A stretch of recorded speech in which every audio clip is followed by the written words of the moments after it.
যখন ভার্ডিক্ট হচ্ছিল আমি এবং ইনকিলাব মঞ্চের সদস্য সচিব জাবের আমরা পুরো সময়টা ভিতরে আদালতে ছিলাম এবং আমরা আমাদের সাধ্যমতো মনোযোগ দিয়ে শুনবার বা বুঝবার চেষ্টা করেছি।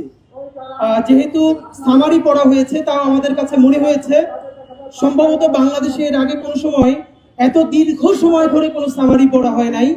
10-20 মিনিটে ভার্ডিক্ট দিয়ে দেওয়া হয়েছে যাতে কোনো ধরনের প্রশ্ন না ওঠে, এজন্য বিজ্ঞ আদালত লম্বা সময় ধরে তারা সামারি পড়েছেন, খুঁটিনাটি ব্যাপারগুলো বলেছেন। আপনারা জানেন আদালতে ঠিক ঢুকবার আগে আমাদেরকে অনেক মিডিয়া জিজ্ঞেস করেছিল আপনারা আদালতের কাছে কি প্রত্যাশা করেছেন।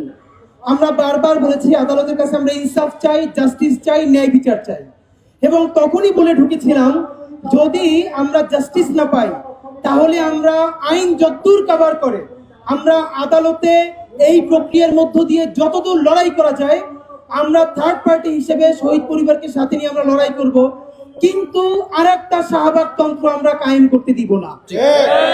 এবং যেই শাহবাগ তন্ত্রের মাধ্যমে 2013-তে যে বিচার চাই না ফাঁসি চাই বলে নাটক মঞ্চস্থ করে বাংলাদেশের জুডিশিয়ারি ধ্বংস করা হয়েছে, পরবর্তীতে সমস্ত নির্বাচন ব্যবস্থা ধ্বংস করে বাংলাদেশকে দিল্লির করদরাজ্যে পরিণত করা হয়েছে।